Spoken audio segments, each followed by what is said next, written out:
Good morning again on this Veterans Day, and we begin with Senator Graham, who's in Clemson, South Carolina. Senator, thank you for coming. You are on the Armed Services Committee, of course, so I want to start out with this out-of-the-blue thunderbolt that hit Washington Friday concerning David Petraeus, the CIA director. He resigned, saying he had exercised bad judgment and had an affair.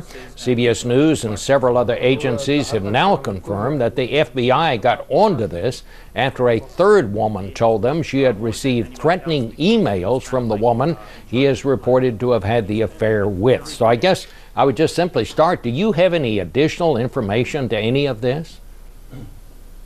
No, not really. I was just as surprised, and from a national point of view, General Petraeus turned around Iraq. We were losing Iraq when he took over.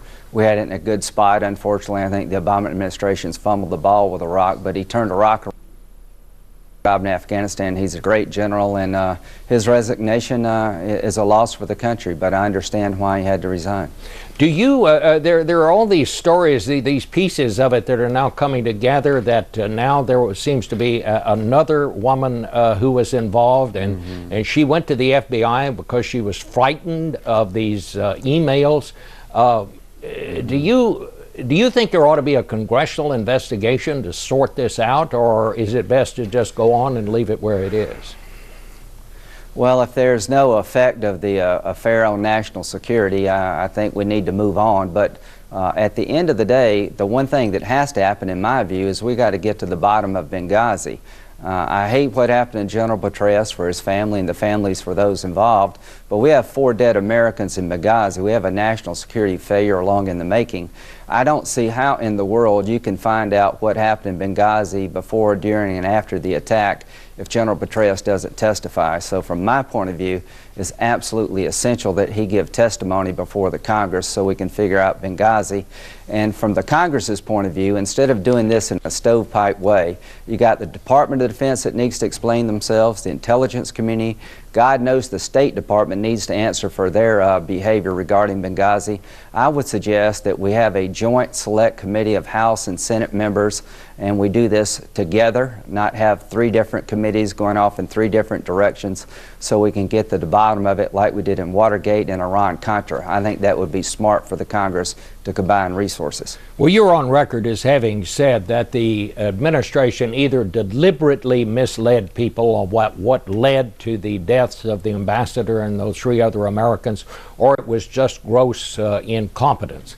Now, Susan Rice, who is the UN ambassador at this point, was pretty much the point person on this for the administration. She went out on the Sunday shows and first said that it was not a planned terrorist attack, but was a result of a spontaneous demonstration.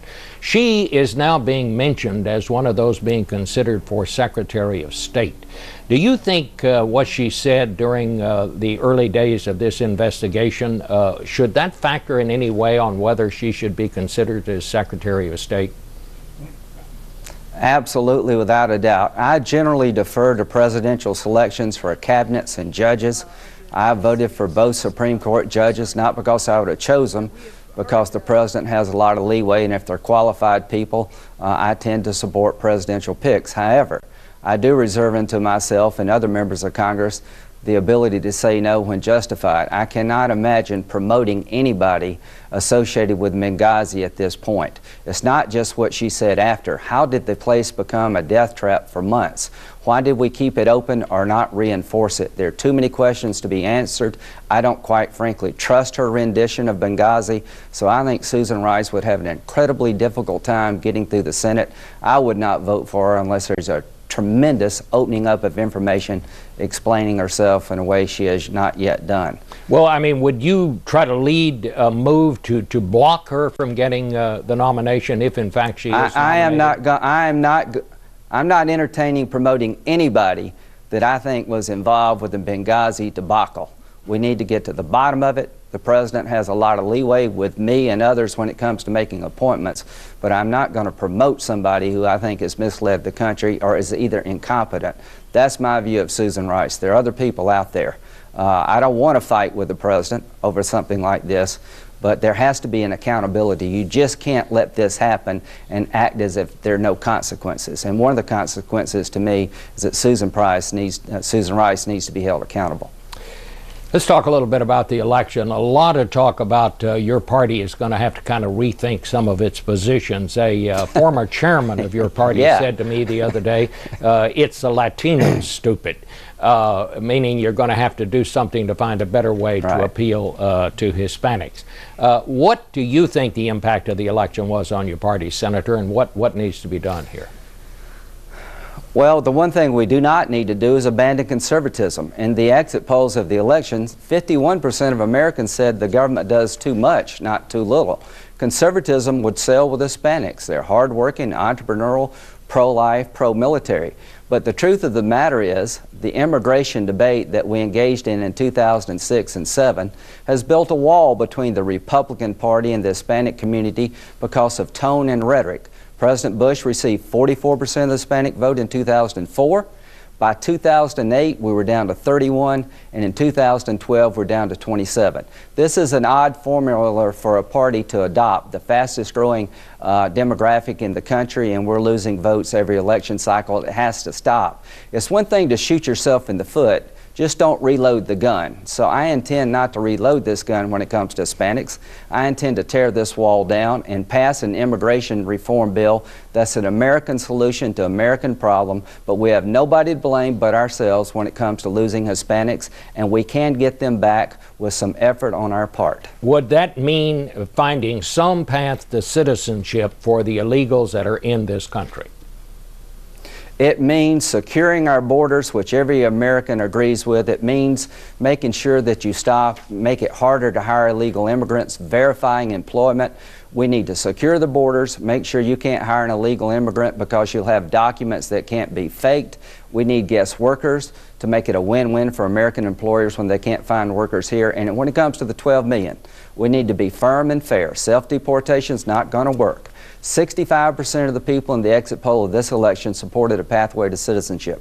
Here's what I think we should do with the 12 million. Fix it in a way that we don't have a third wave of illegal immigration 20 years from now. That's what Americans want. They want more legal immigration, and they want to fix illegal immigration once and for all.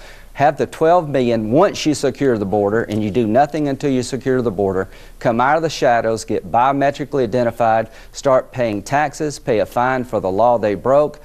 They can't stay unless they learn our language, and they have to get in the back of the line before they can become citizens. They can't cut in front of the line regarding people who are doing it right, and it could take over a decade to get their green card. I think that's the answer. All right, we have just a very short time here. I want to ask you about the fiscal cliff. Can the Republicans find a way to get some kind of a compromise with Democrats so we can avoid this horrendous situation that goes into effect if you don't act? Fair is not an option for the country when it comes to fiscal cliff. Say yes to Simpson Bowles, Mr. President. I'm willing to say yes to Simpson Bowles. We need more revenue in Washington. We need more private sector jobs. We don't need to raise tax rates. We need to limit loopholes and deductions for the wealthy. Mr. President, if you will say yes to Simpson Bowles when it comes to revenue, so will I, and so will most Republicans. We can get revenue without destroying jobs, and both of us need to control spending and fix entitlements. No Republican will vote for higher tax rates. We will generate revenue from eliminating deductions and loopholes, but we will insist our Democratic friends reform entitlements, something we've never done, and that's where the big money's at. Say yes to Simpson Bowles. We'll get this behind us.